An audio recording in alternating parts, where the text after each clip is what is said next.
அடுத்து நம்ம என்ன பார்க்க போறோம் அப்படின்னா, இப்ப ரியல் எஸ்டேட்டோட நிலவரம் எப்படி இருக்கு அப்படிங்கறத தெரிஞ்சுக்கணும் இல்லையா? அத பத்தி அந்த துறையோட நிபுணர் யாசிர் ரஹ்மான் சொல்லியிருக்காரு. அந்த விவரங்களை இப்ப பார்த்து தெரிஞ்சுக்கலாம். செய்தித்தாள்கள்ல நாள்தோறும் பாக்குறோம் 40 லட்சம் ரூபாயில இருந்து தொடங்கி ஒரு பிளாட் 20 கோடி 30 கோடி வரையும் போகுது.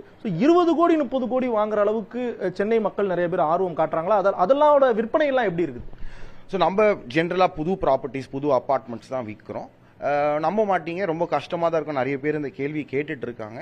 ஆனால் 10 20 30 கோடி ரூபாக்குன்னு நிறைய கஸ்டமர் இருக்காங்க. இன்ஃபேக்ட் 5 கோடி ரூபாய்க்கு மேலே இருக்கிற மார்க்கெட் தான் நல்லாவே இருக்கு. ஏன்னா அந்த மக்கள்கிட்ட பணம் இருக்கு. இந்தியாவில் எப்படி சொல்றேன்னா ஒரு இன்கம் டிஸ்பேரிட்டி இருக்கு. பணக்காரங்கள்ட்ட பணம் நிறைய தான் இருக்கு.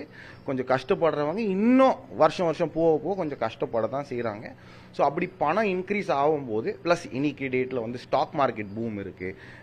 சும்மா ஒரு கோடி ரூபா ஒரு 5 வருஷம் முன்னாடி வாங்கி போட்டிருந்தா கூட டிபெண்டிங் ஆன் த கம்பெனி 10 20 50 கோடி 100 கோடி ரூபா வரைக்கும் கூட போயிருக்கு லாஸ்ட் 5 6 7 இயர்ஸ்லயே. அதே மாதிரி ப்ராப்பர்ட்டி ப்ரைஸஸும் இன்க்ரீஸ் ஆகிருக்கு. அண்ட் ரியல் எஸ்டேட் பொறுத்த வரைக்கும் கேபிட்டல் கெயின்ஸ் டேக்ஸ் ரொம்ப அட்ராக்டிவா இருக்கு. பிகாஸ் இந்த பட்ஜெட்ல மாத்துறாங்க, அப்புறமா ரிவர்ஸ் பண்ணிக்கிட்டாங்க. ஸோ முன்னாடி நீங்க ஒரு ப்ராப்பர்ட்டி வாங்கியிருந்தீங்கன்னா அதை விற்கும் போது பெஸ்ட் ஆப்ஷன் டேக்ஸ் சேவ் பண்றதுக்கு வேற ப்ராப்பர்ட்டி வாங்குறதுக்கு. ஸோ நிறைய பேர் அந்த மாதிரி ப்ராப்பர்ட்டிஸ் வாங்குறாங்க. ஸோ அவங்க பெரிய ஒரு லேண்ட் வித்திருப்பாங்க. ஃபார் எக்ஸாம்பிள் ஒரு அண்ணா நகர்ல ஒரு 8 9 கோடி ரூபாய்க்கு ஒரு 2 கிரவுண்ட், ஒரு 10 12 கோடி ரூபாய்க்கு 2 கிரவுண்ட் வித்துருந்தாங்கன்னா அதுக்கு அவங்க என்ன பண்ணணும்னா அவங்க அந்த மாதிரி ஒரு பெரிய ஒரு சிங்கிள் ப்ராப்பர்ட்டி தான் வாங்க முடியும். ஸோ அப்படி வாங்கும்போது சேஃப்டி வைஸ்ல அப்பார்ட்மெண்ட் வாங்கணும்னு பார்க்குறாங்க. ஸோ திஸ் 10 20 30 crores வரைக்கும் கூட நிறைய டிமாண்ட் இருக்கு. இன்ஃபேக்ட் சில ப்ராஜெக்ட்ஸ் இருக்கு சென்னையில் வேர் அப்பார்ட்மெண்ட் ஸ்டார்ட்ஸ் ஃப்ரம் ஒரு 8 கோடி ரூபாயிலிருந்து ஆரம்பிக்கும் 25 30 கோடி ரூபா வரைக்கும் போகுது.